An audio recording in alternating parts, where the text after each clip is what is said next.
Ayah selalu beri 10.000 dan 1 kilogram beras ke nenek ini. Saat nenek tiada, ayah malah dapat 2 miliar.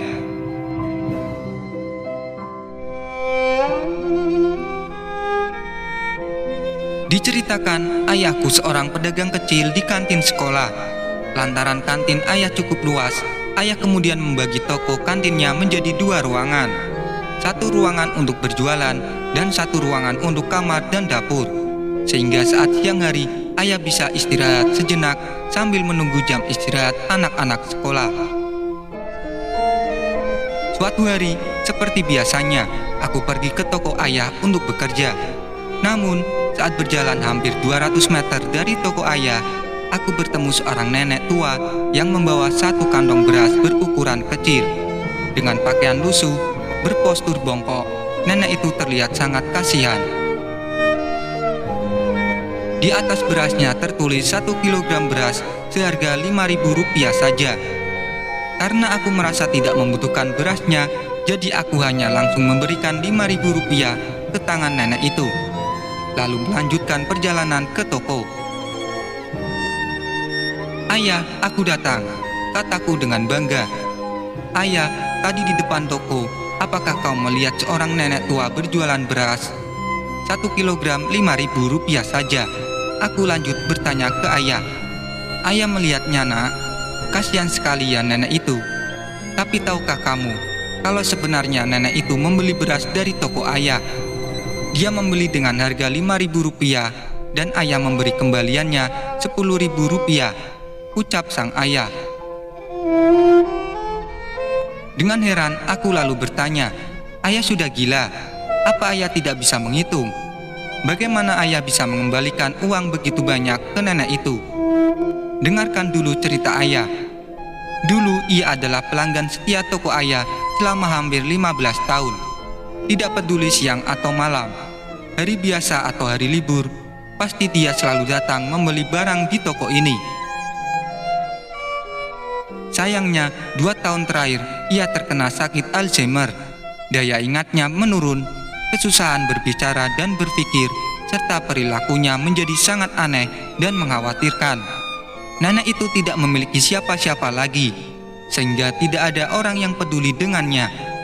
Walaupun ayah tak mampu merawatnya, tapi dengan menjual beras kepadanya, ayah harap bisa membantu dia untuk bertahan hidup, ujar ayah. Keesokan harinya, aku berencana datang lebih pagi untuk menemani ayah membuka toko. Baru 5 menit membuka toko, aku melihat nenek penjual beras datang. "Bos, 1 kilogram beras ya," ucap sang nenek tersenyum polos kepada ayahku sambil mengeluarkan uang Rp5.000 dari sakunya.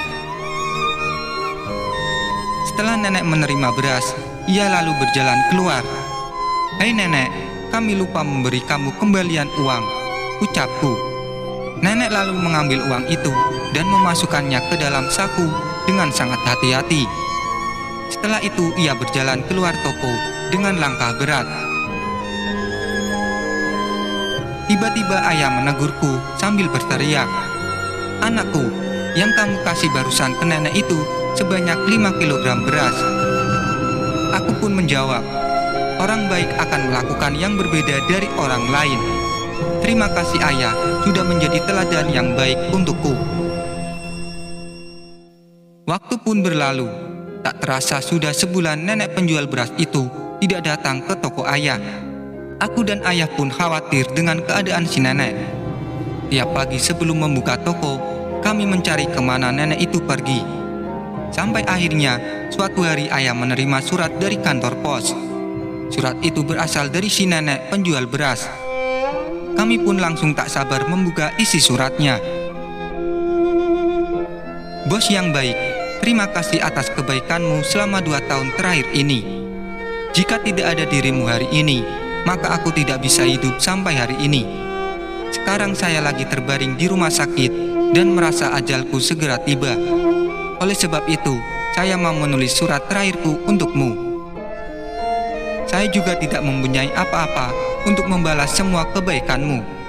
Tapi saya punya sebuah rumah tua yang cukup besar, dan aku harap kamu bisa menggunakan tempatku itu. Pakailah menjadi kantin agar kamu bisa berjualan di tempat yang lebih layak dan nyaman. Terima kasih dua malaikatku. Sampai bertemu di surga nanti. Ketika kami sedang membereskan rumah tersebut, aku menemukan banyak perak dan lukisan-lukisan tua yang ternyata dilukis pada dinasti tua. Dan jika dijual, ternyata lukisan tersebut berharga sekitar 675 juta rupiah.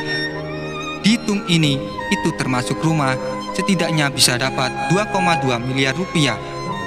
Ketika melihat kejutan ini, aku dan ayah hanya bisa berpelukan sambil menangis.